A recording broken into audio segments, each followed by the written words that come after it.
One of the most frequent complaints I've encountered about V5 is that it has sunk the vampires into a new dark age, where the plethora of lore and possibilities offered by Revised Edition, and the subsequent collections of it all in V20, was sacrificed or omitted in order to present a world much smaller and mysterious than those of earlier editions.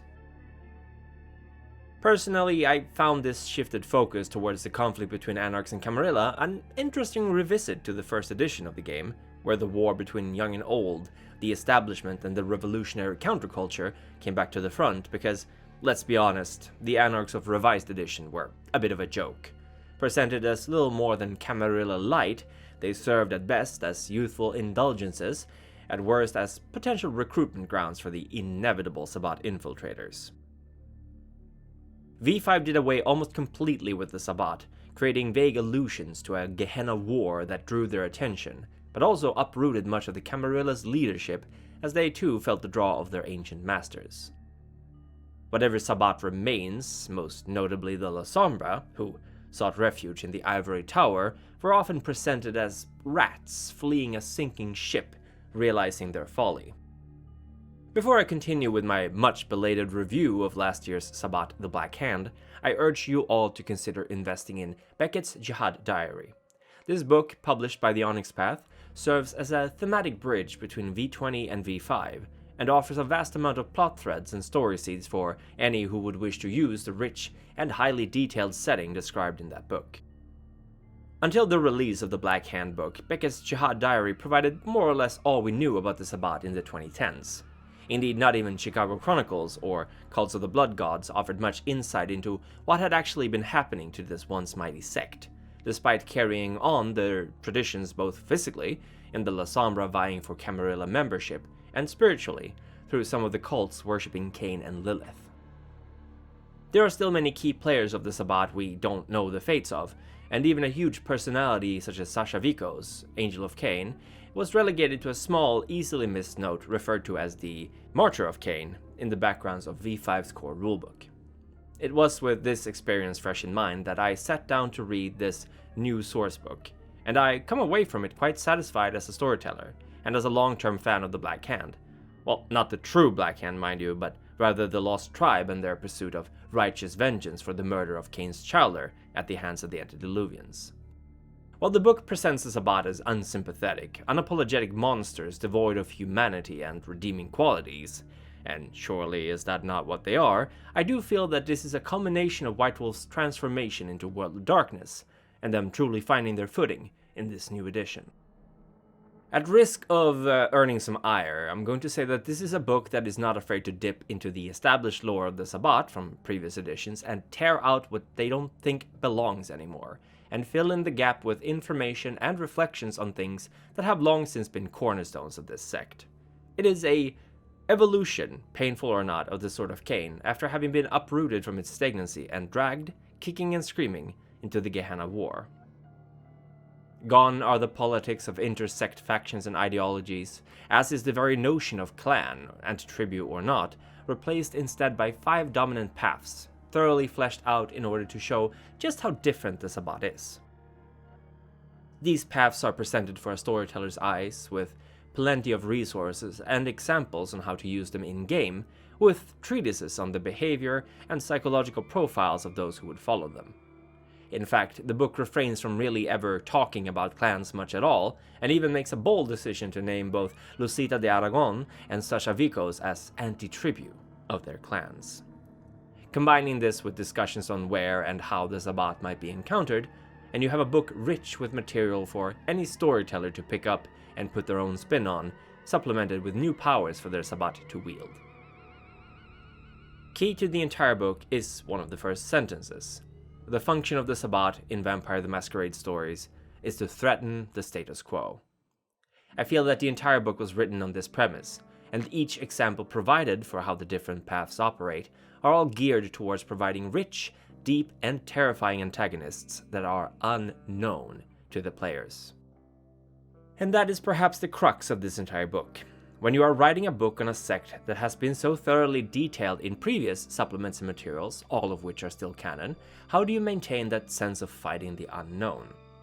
by shedding much of the Sabbat's structure and similarity to the Camarilla, by emphasizing the otherness of the Sabbat, by focusing on their absolute conviction of war as a necessary goal in itself. Freedom is key to Sabbat's motivation, but it is as much a freedom from their enemies, the antediluvians, as a freedom from this existence, which is defined by their constant need to struggle. Where a kindred's struggles find their roots in their humanity and their desire to uphold and maintain what they are slowly losing, the Sabbat Cainites instead fight tooth and nail to uproot the current order and plunge it all into a new world where the natural hierarchies of prey and predator is accepted, and where vampires can be free to define themselves, not by who they were or who their ancestors may be, but by who and what they now are. As a longtime fan of the Sabbat's original founding, I couldn't be happier reading this. I lost track of how many times this flawed ideology was mentioned together with the fact that most Cainites live short, brutal unlives before they are destroyed. They are dragged into unlife in a state of conflict, and they never get to experience true freedom, shackled as they are to the will of their packs and their vision of an antediluvian free world. The disciplines, alchemies, rituals, and ceremonies presented in this book are all rather gruesome and twisted, specifically designed for this sect and definitely not powers any kindred who wishes to keep their humanity would indulge in. A personal favorite of mine is the Harrow haunt ceremony, which requires the Cainite to slowly terrorize and torture a group of mortals inside a building before binding their broken souls to it, creating in essence a haunted house that serves to dissuade any mortals or unwelcome kindred from entering. There is also a great emphasis on the rites and tradition of the sect, the auctoritas and ignobilis ritae among the Sabbat, with much welcome discussion around their significance, the ways they can be conducted, and how a coterie of kindred might encounter them in-game. It even details how the different paths view these ritae, which again further emphasize the multifaceted nature of the Sabbat, and tying it more to a philosophical approach towards the sect's goals, rather than a political one. This serves the dual purpose of providing even more lore depth to those aspects of the Sabbat, as well as truly tailoring this book as a huge source of inspiration and material for storytellers to work with, perhaps even in tandem with earlier books. The book also does not shy away from explaining some of the now semi-defunct hierarchies and systems of the Sabbat, which I think is a great way to maintain a connection to the older books, and to help provide more framework for a storyteller to work with, and provides some examples of Cainites who occupy various positions of power. Some familiar faces crop up, while there are plenty of new ones, not unusual for a sect with such a high mortality rate. There are also multiple nods to fans of the older editions, such as the brief mention of a now defunct bloodline being the source for the flesh-weld ghouls, servants who can quickly fuse into a larger monstrosity and who have now in many ways replaced the giant war ghouls of the Tzimitzi in a time where they are more trouble than they're worth. The Gehenna War is brought up multiple times, and the book does not shy away from discussing the current state of the Sabbat and their lost territories, yet it remains annoyingly vague in discussing what the war actually entails. They make the distinction of cold and hot warfare, where those who lean towards the cold infiltrate and undermine cities ruled by the puppets of the antediluvians, and those eschewing hot warfare instead wage open war against these servants. Yet there is very little focus on this war in itself. I suppose this can be excused because the setting isn't served by detailing what is happening too much. Revised Edition and V20 was often quite frank and matter-of-factly about factions and agents in particular conflicts, which may have served to remove some of the mystery of much of the setting in later editions. And speaking of mystery, this point is also emphasized in this book. The storyteller is advised not to show their hand too much, lest the Sabbat lose their impact. This is perhaps where the entire issue between older editions and newer spring up. To many veterans of this particular game, the Sabbat are familiar. Most of them have, time and again, played doe-eyed fledglings and neonates facing the Ivory Tower's oppressive power structure, and have instead opted to explore the more nuanced and darkly twisted world of the Sabbat and the many paths of enlightenment offered. This book does not offer these players the same possibilities as previous books have done, and it is an active step into making the Sabbat the boogeymen they were in the early 2nd edition, while still offering something resembling the depth of later writing. I personally find this a good compromise, especially for players and storytellers who are coming into this setting starting with V5. And for those experienced with Vampire the Masquerade, it provides an excellent summary of recent events and, with some tinkering, will allow older Sabbat Cainites a place in this new world. Many, if not all, of the suggested scenarios can be turned around for Sabbat players as well, and while the book is urgent to point out just how different the Sabbat are from the Camarilla or Anarchs, I do not believe it dissuades anyone from playing them. There's also much room given to the Second Inquisition, which is as it should be. The SI have no reason to distinguish the Camarilla from the Sabbat, and the Sabbat's devotion to their bestial ways make them excellent targets for those who hunt the undead. This is in fact presented as one of the major reasons for why the sect is now fractured and weakened to the point where its leaders are driven to desperation.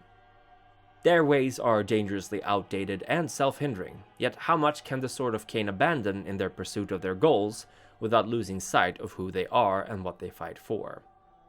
It should come to no one's surprise that I am strongly rooted in the revised edition of Vampire the Masquerade. It was my first edition, and as it is with all first loves, it comes to define your tastes moving forward.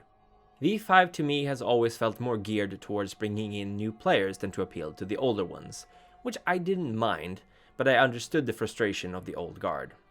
This book to me is an attempt to reconcile the two factions and to show us older players that the World of Darkness has room for us as well. It is not an updated copy of Revised Edition's Guide to the Sabbat, nor should it be. The RPG market looks significantly different now than how it did around the turn of the century, and the books should reflect that. It provides new material, but remains firmly rooted in the old flower bed of the sect. As for the book's layout and graphics, the amount of beautiful and relevant art in this book is staggering, and the interspersed commentaries provide fresh meta discussion on much of the content as well. If you are looking for inspiration for new threats to your chronicle, this book is a must-have. And if you want to explore the bestial nature of vampires more thoroughly, this book, together with Cults of the Blood Gods, will give you your money's worth. I strongly recommend it.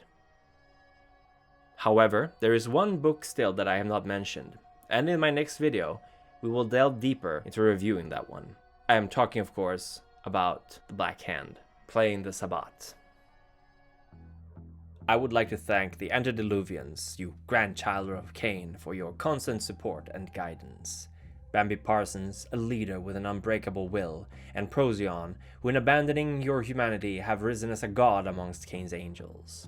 And joining you is the highly esteemed Thomas Lancaster, CEO of Pentex subsidiary QWERTY.com. And, as an added public service announcement, keep in mind that diablerie is strictly forbidden. The Methuselah, their lieutenants, and our masters control our every move through your timeless jihad.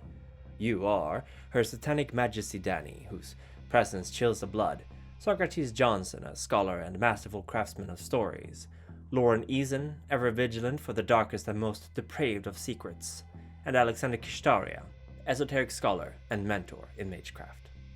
We want to thank the Primogen Council of Edward Reed, Non-God, and Bled for your diligent support of our cause. Your wisdom shall guide our progeny well. The Council would also wish to propose a toast to the elder Jessica Miller for the services you have provided us ever so faithfully, and would likewise also bring to the attention the prospect of the Ancile Yudan, upon whose performance the Council are bidden to pay heed. Naturally, all our elders, Ancile, and neonates receive our gratitude from the bottoms of our heart. Without your support, this would not be possible. And thank you for watching. Now be careful out there, for Gehenna may soon be upon us.